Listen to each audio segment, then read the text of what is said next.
right, everybody. Welcome back to our Utopias podcast and our latest episode, recorded live in Doha, the capital of Qatar, in the Middle East, in the Gulf.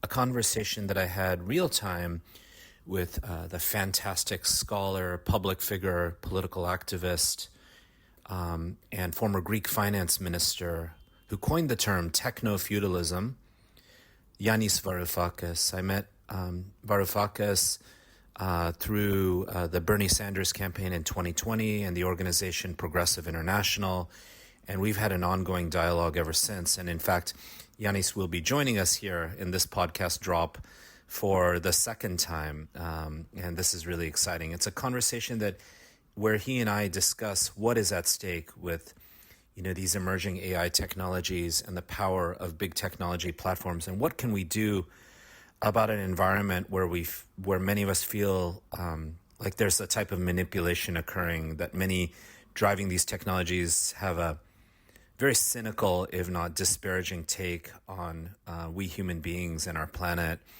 the environmental issues tied with AI, economic and affordability issues tied to social media and technology. So it's a great conversation moderated by Caroline Faraj, who is the head of CNN Arabic and a fantastic moderator here. So everybody, please enjoy this. As usual with our Utopias podcast, we're a non-commercial labor of love. So you sharing this widely with everybody and anybody, giving us some insight into our lives and where we can all go around the planet means the world to us. This is all just done with a lot of love and care. So everybody enjoy this one and look forward to all of your feedback. Thank you for joining Utopias.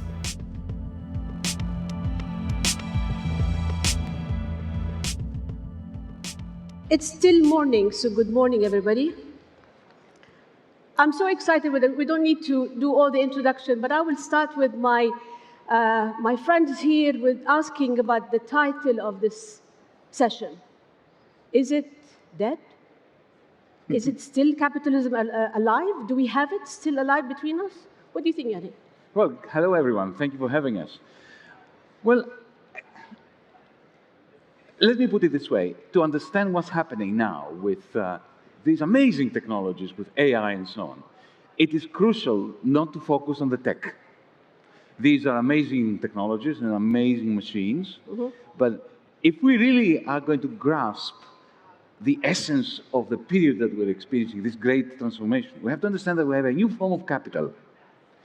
Capital, not in terms of money and finance, but, economists, and I have to confess that I have been one, we define capital as produced means of production.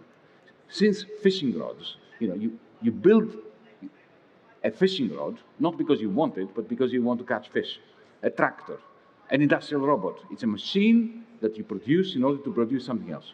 So that was what capital always was, ever since we came down from the trees, proverbially.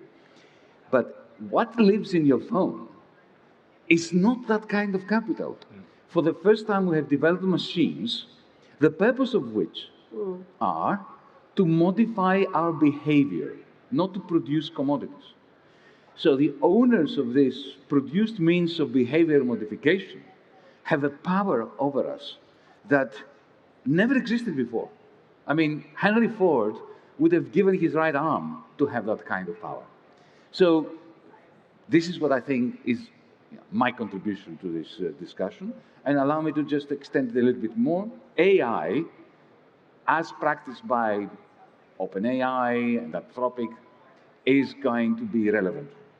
I mean, the idea of selling subscriptions is dead in the water. What really is going to change things is when AI is embedded in the Google search engine, in the Meta search engine, in the Instacart algorithm, in order to develop a relationship with us so that it will be easier to have a divorce, a heart-wrenching divorce, than getting rid of your bot. Yeah. And that's when you become a total serf to the owner of that bot. And finally, one last point, stable coins. Folks, be very scared of stable coins. I'm not going to say more now. Why? But it will be the beginning of the next 2008 great financial collapse. You're very optimistic. Thank you. My job is not to caress your ears. Well, that's fair enough. Ramesh, do you agree with Yanni as well? I agree with Yanis on many, many different levels, and I'm really honored to be with you all today, and especially with you, Yanis, and you, Caroline. I've been researching technology's impacts, digital technology's impacts on the planet and different human populations, cultures around the world for about 20 years. And the research concludes, most of the research that I see concludes the following. There are three types of breaks that have occurred at the minimum. First is technology, especially social media's relationship that we have with ourselves. Many people feel lonely. Many people feel disconnected. We feel disconnected from a shared sense of reality. That's the first. And that's something I think many of us can feel and sense.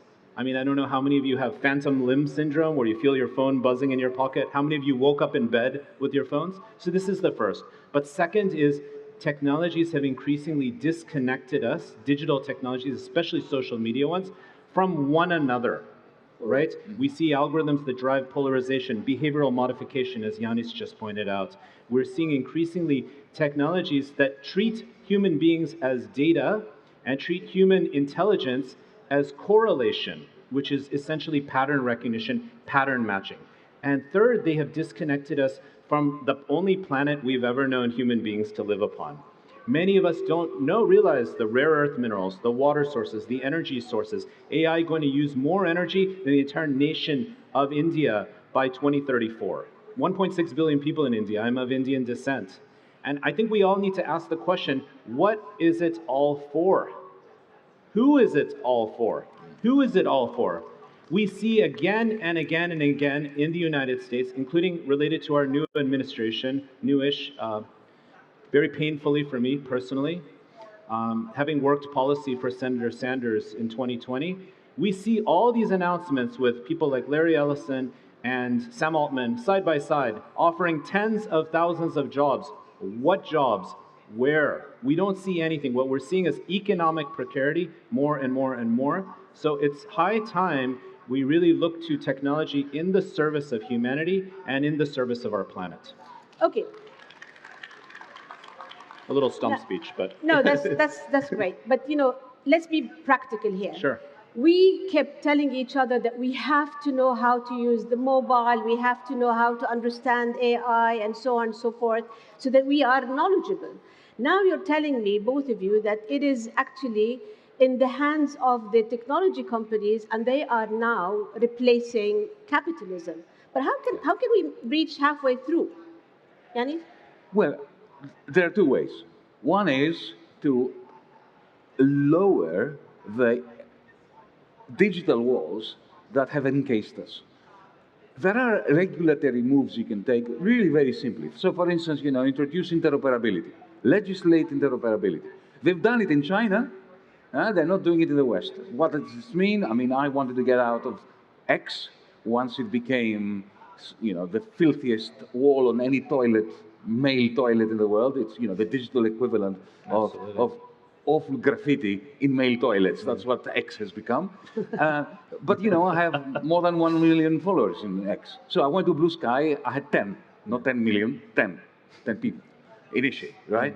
Now, interoperability means that you can get out of X or out of Meta or out of TikTok or out of Instagram, and then when you move to another platform, which is closer to your ethics, to the things that Ramesh is writing and talking about, then X is obliged, whenever I post something in Blue Sky, to convey it to my followers in X.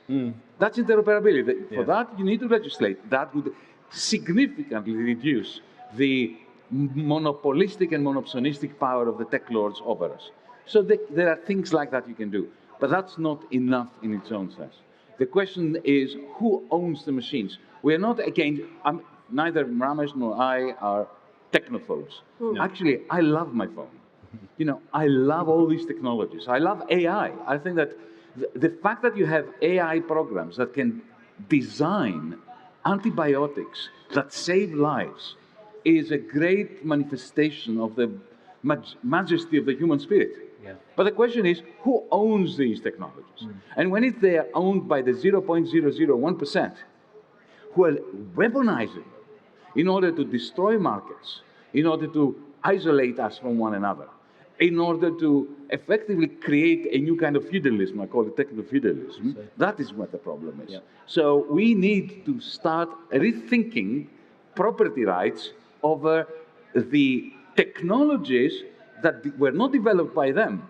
Every single one of you are developing these technologies. Every time you post something on Amazon, on Meta or Instagram, you are building up their capital, and you are getting nothing for it, except isolation and alienation. Yeah. You're the founder of the term techno-feudalism.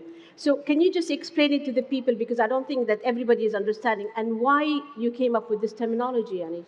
Well, think about it. I mean, I grew up in a world like you, Ramesh, and you, Caroline, where there was a very interesting debate between the left and the right, between those who were in favor of free market capitalism and those of us who were more socialistic, right?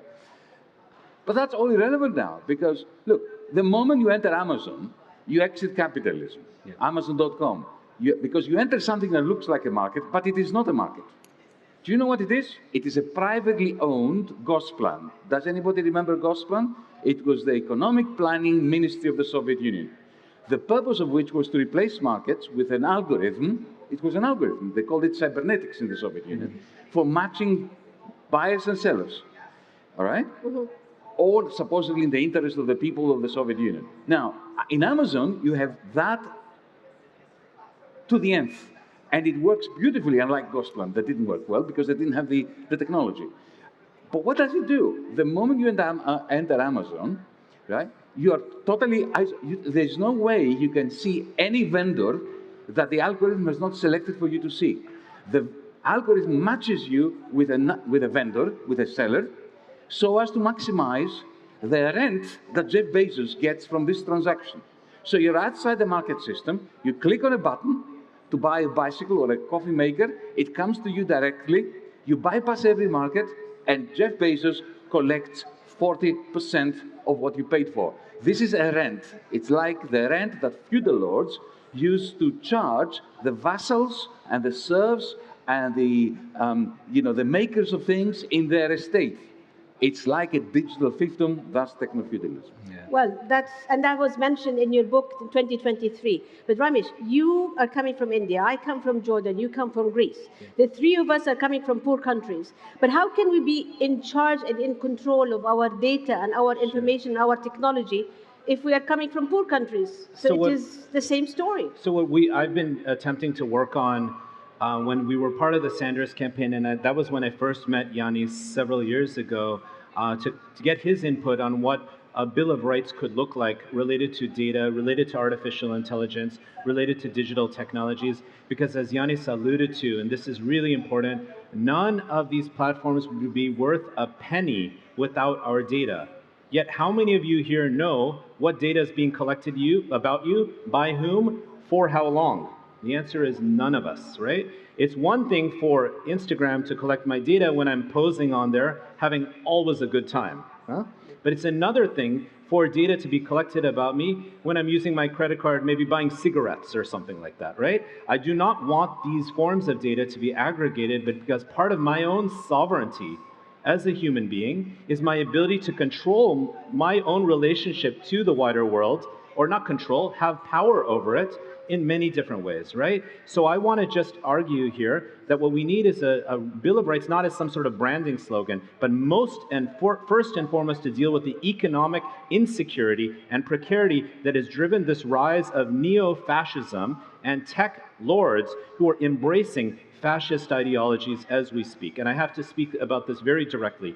These folks, have you ever thought about why there's so much investment in bunkers, in interplanetary colonies, these sorts of things?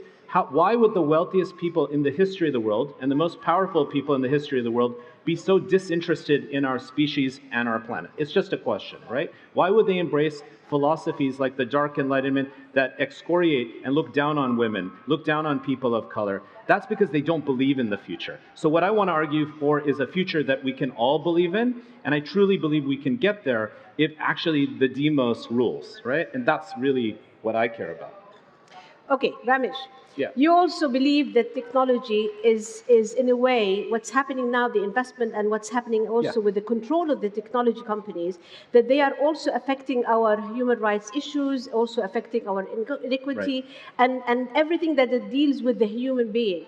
Can you just explain that to me, because I'm trying to understand Absolutely. Absolutely. I just want to ask everybody in the audience, and Yanis and Caroline, you all think about what data can be collected about you that can actually capture you as a human being. It's a philosophical question, right? How much of your intelligence is pattern recognition based? I know enough of patterns to follow these arrows, but I think we're all more intelligent than that. We have the ability to reason. We have emotional intelligence. By the way, non-humans have intelligence, animals, plants, etc., right? So my point is, increasingly, if we are turned into so-called data bodies driven by and for these surveillance corporations, all without appropriate consent, transparency, or democratic governance, we have a big issue. But we can change that entire approach by actually first and foremost making visible and legible to everybody what is being collected about us, for what purposes, with what gain. If you think and look around the world, where in the world are people being paid for their data? Where around the world do people have equity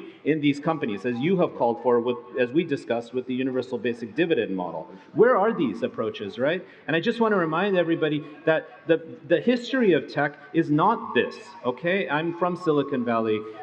Many of the tech pioneers were interested in technology as a way to enhance creativity, expand human capacity, not replace it. Okay. Now, we're in this part of the world, the GCC and the Middle East, and you know that Qatar is one of the leading also countries, including also the UAE and Saudi, leading investment in AI and technology. So what's your advice to them so that we are at least sure that they are on the right track and not going or falling in the same traps like the other companies as well? What's your advice, Yanis? Very simple. Do not invest in data centers.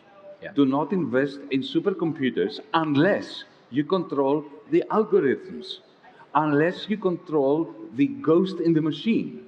The Chinese, China is not a very rich country, it's a middle-income country. When they started investing in what I call cloud capital, these cloud technologies, right, they asked the question, your penultimate question: how can a relatively poor country achieve technological sovereignty? And the answer was, they have to control their own data. And they created a firewall. So this is what Qatar should do. And by the way, you know, we happen to be not just in the Gulf area, we happen to be in a broader area where, very close to where we are now, machines are being trained, algorithms are being trained to produce products that are being sold to the first world, in inverted commas, to Britain, for instance, to the National Health Service, by companies like Palantir. And how do they train those algorithms? In Gaza. I had one of those engineers telling me that, you know, the bombing of the Gazans in densely confined areas was an excellent thing. And I thought I was going to faint, get a, you know, have a heart attack.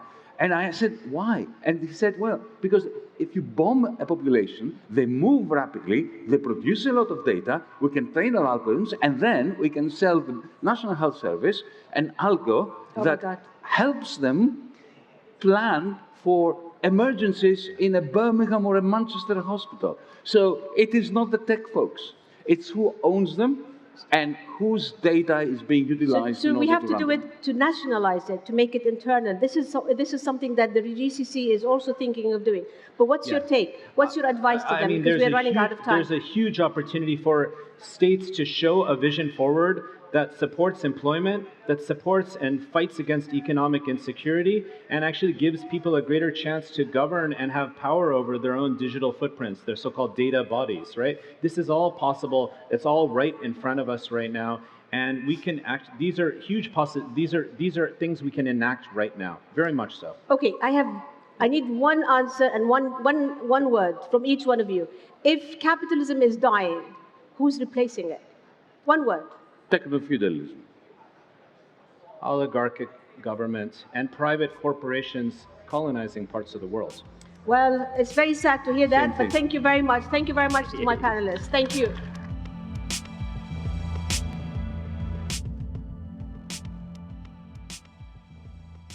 Hi, everybody. Your support means the world to us. Our podcast is really focused on creativity, on care, on stories of inspiration, and inspiring characters of all kinds.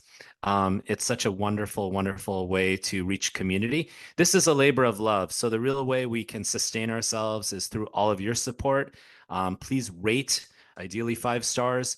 Please share this with anyone and everyone you know, and feel free to reach out to us also with suggestions on guests. Reach us at podcastutopias@gmail.com.